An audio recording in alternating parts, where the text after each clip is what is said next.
On a November night in 1912, somebody emptied a revolver into a young Hell's Kitchen, Tough outside a dance hall on 52nd Street. 11 bullets. The doctors dug 6 of them out and left the other 5 right where they sat. The man bleeding on the table was barely 21, and the police already knew him by a nickname. He lived, he gave them nothing, and the men who put those bullets in him did not get to enjoy their work for very long. What the movie about him never bothers to show you is what he did next. The nickname was already doing its work by then. Owney the Killer. He was 21 years old, and he had earned it the honest way, which is to say, he had shot a man in front of witnesses and walked away without a scratch on his record. But to understand how a kid ended up bleeding out on a table with 5 bullets nobody could reach, you have to go back further than the movie ever will, all the way across an ocean. Owen Vincent Madden was born in Leeds, England, in December of 1891 to Irish parents who had gone to the mills of Yorkshire looking for work and found more of the same poverty they had left behind. His father died before the family could buy passage to America. His mother took the children over in 1902 when Owney was 11 and set them down in Hell's Kitchen, the stretch of Manhattan west of the theaters, where the Irish gangs ran the docks and the police mostly stayed out of it. She scrubbed floors for a living. He went to the parish school when he felt like it, which was not often. What he took to instead was violence, and he took to it with talent. By 14, he had clubbed a man in the street and walked off with $500. He learned the local curriculum fast, the blackjack and the brass knuckles, the baseball bat and the length of lead pipe and the stiletto, and by 21, he was running the Gopher Gang, the meanest of the Hell's Kitchen crews. One old neighbor put it about as well as anyone could. A class act, he said, and he wasn't even Irish. Born in England, shows you what a tough bastard he was, just to survive around there. That is a hell of a compliment when the bar for tough is a neighborhood that ate people alive for practice. The Gophers were not master criminals. They were a few hundred young men who owned a slice of the west side and taxed everything that moved through it. They robbed the rail yards and the loading docks along the Hudson River, shook down the local merchants for the privilege of being left alone, and hired themselves out as muscle to anyone with a grudge and a little money to spend. Brawls with the Hudson Dusters over a single block of turf were practically a weekly event, and the police treated the whole district as a foreign country they would rather not invade.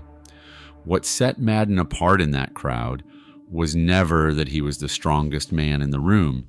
It was that he was the smartest and the coldest at the very same time, a planner in a mob of brawlers. And that particular combination is exactly what carries a man from a street gang all the way to a boardroom. The name came in 1911. Madden shot a man from the rival Hudson Dusters dead in the middle of Dusters territory up near 30th Street, which is the kind of thing you do to make a point rather than to solve a problem. A bystander who caught a stray bullet named Madden with his dying breath. It did not matter. Witnesses forgot what they saw, or left town, or were quietly persuaded that forgetting was the healthier option, and Madden was never brought to trial. That is the part people miss about the nickname. He was not called the Killer because of a body count. Plenty of men in that world killed.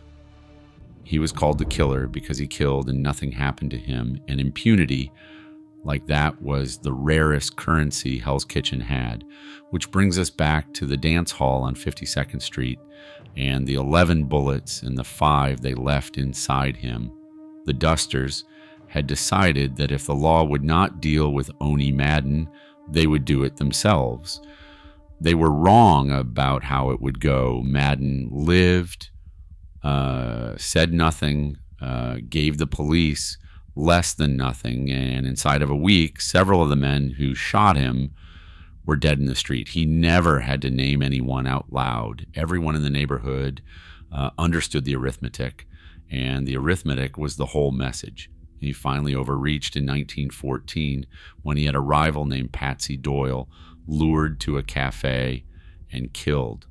Doyle had spent 3 years feuding with him, and the mistake Madden made was using 2 of his own girlfriends as the bait. They testified. In 1915, he went up the river to Sing Sing on a manslaughter conviction, a 10 to 20 year term, and if you had read the newspapers that winter, you would have written him off as finished. I would argue it was the smartest thing that ever happened to him. He spent about 7 years learning the one lesson the street had never managed to teach him, which was patience. And he walked out in 1923 into a country that had just made his favorite business illegal, and therefore priceless. Prohibition was 3 years old by then and printing money for anyone willing to break it. Madden started back at the bottom as hired muscle for a bootlegger named Larry Fay, who smuggled Canadian whiskey in the boots of taxi cabs and wanted the profitable Broadway cab stands. Madden took them for him. Then he did what he always did, which was decide he would rather own the thing than guard it. He set up on his own. He started brewing beer, Madden's #1, out of a plant on the west side, and the economics of it are almost comic. It cost him something like $5 a barrel to make, and he sold it to the speakeasies for around 36 when he began hijacking the liquor shipments of a bigger operator named Big Bill Dwyer in 1924. Dwyer looked at the numbers, decided a war would cost more than a handshake, and made Madden a partner instead. 7 years in prison, and the man walked straight into the top tier of New York bootlegging without firing most of a shot. And this is the Owney Madden the movie gives you. In Francis Ford Coppola's Cotton Club from 1984, Madden is played by Bob Hoskins as a warm, rational, almost cuddly boss, the kind of gangster who has a soft spot for the young dancers and settles his disputes like a reasonable man of business. The club is the real star of the picture. The Harlem Cabaret Madden, bought in 1923 off the former heavyweight champion Jack Johnson and rechristened the Cotton Club, the room where Duke Ellington's orchestra took over the bandstand, in 27 and never really left, where the chorus line kicked and the champagne ran, and the most famous names in American music built their reputations under Owney Madden's roof. It is a gorgeous film. It is also, on the subject of the man himself, a very expensive lie, and that lie is the entire reason we are here, because here is what the club actually was. Madden's own stated business plan for the Cotton Club, in his own words, was to deliver authentic black entertainment to a wealthy whites-only audience. Read that plainly, the most celebrated black performers of the age worked that stage: Ellington and Cab Calloway and Louis Armstrong and Ethel Waters, and black customers were turned away at the door of the club they were filling. Lena Horne joined the chorus line there at 16. The staging leaned openly into plantation and jungle imagery, dressing black artists up as savages and field hands for a room full of white money. And Ellington's whole so-called jungle style of those years grew partly out of that decor. The club manufactured careers and enforced a color line at its own entrance at the same time, and it did both on purpose. The glamour was never the point of the place. The glamour was the laundry.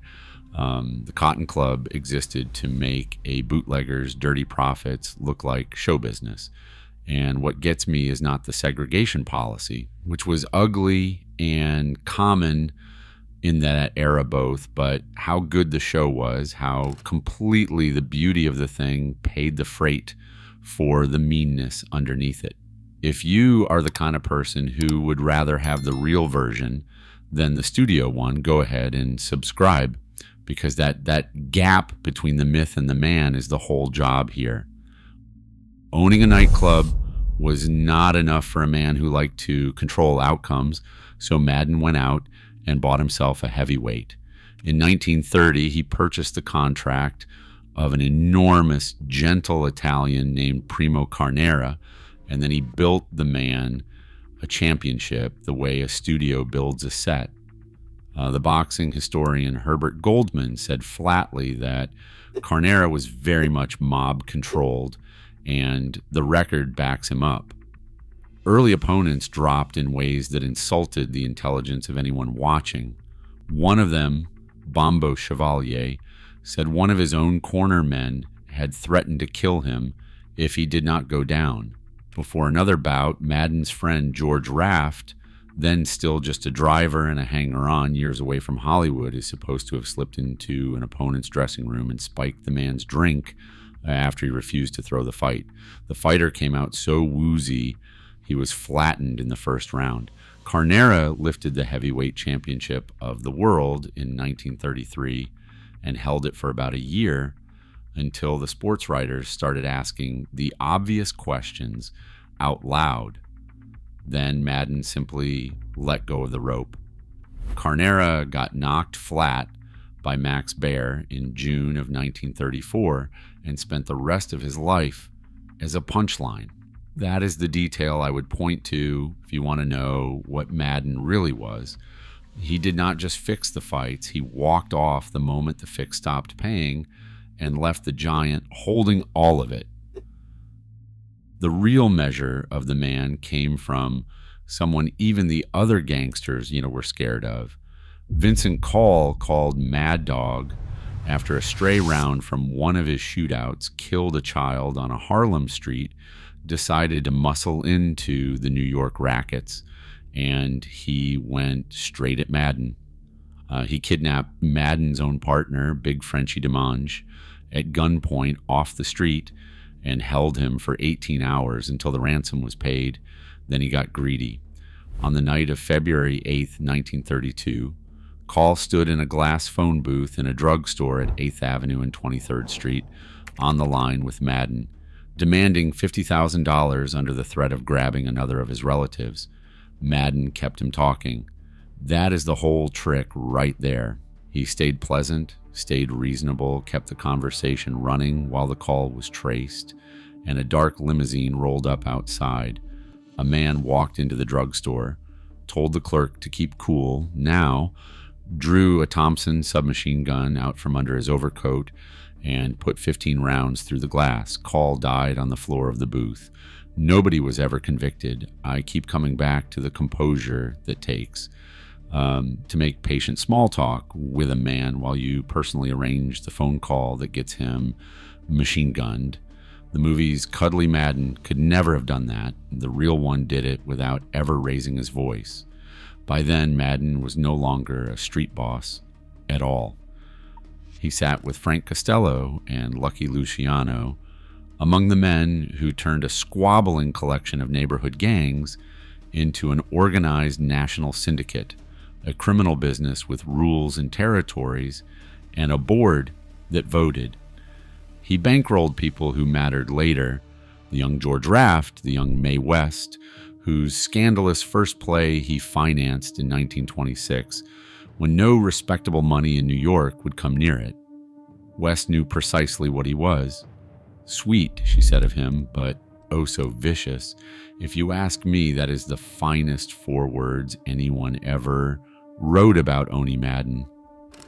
And she wrote them like a woman who meant both halves at once and had earned the right to say so.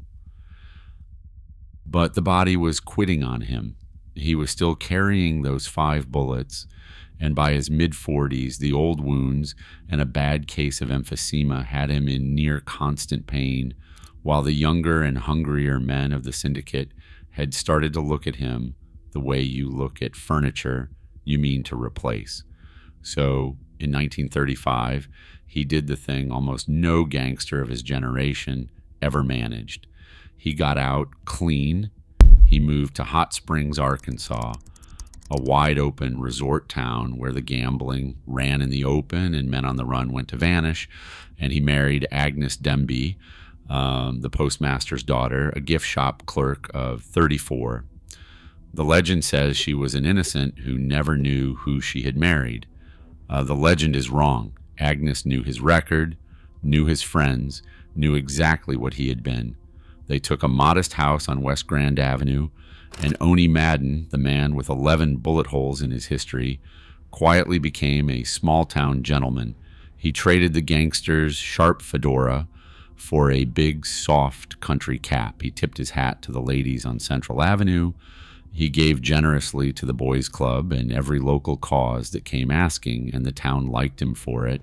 And on the roof of his house, he built a white loft and kept homing pigeons, which nobody in Arkansas had ever thought to bother with, so that for a whole generation after he was gone, his birds still came wheeling down in wild flocks over the main street of the town he chose to die in. He held a quiet, controlling interest in the local club, kept his mouth shut, and when a Senate committee hauled him up in 1961 to talk about organized crime, he pleaded the Fifth Amendment and went home to his pigeons.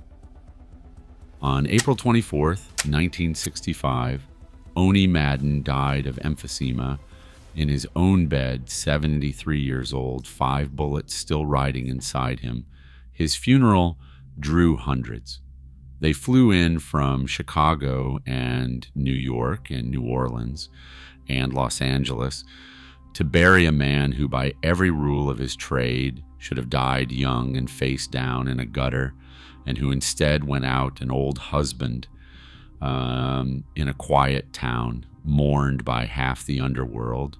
He lies in Greenwood Cemetery now, next to Agnes, who outlived him by 26 years. So when the movie hands you Bob Hoskins raising a glass and calling everyone by their first name, remember what all that charm was covering. Somewhere between the 11 bullets and the phone booth, Madden learned that the loudest gangster is always the first one buried, and that the men who last are the ones who smile and wait and let other people do the dying for them. He never stopped being the killer. He just got quiet about it, and quiet is exactly what kept him breathing for another 50 years, while flashier men filled the cemeteries. That is the trick the film could not sell you, because it is not glamorous. It is worse than glamorous. It actually worked.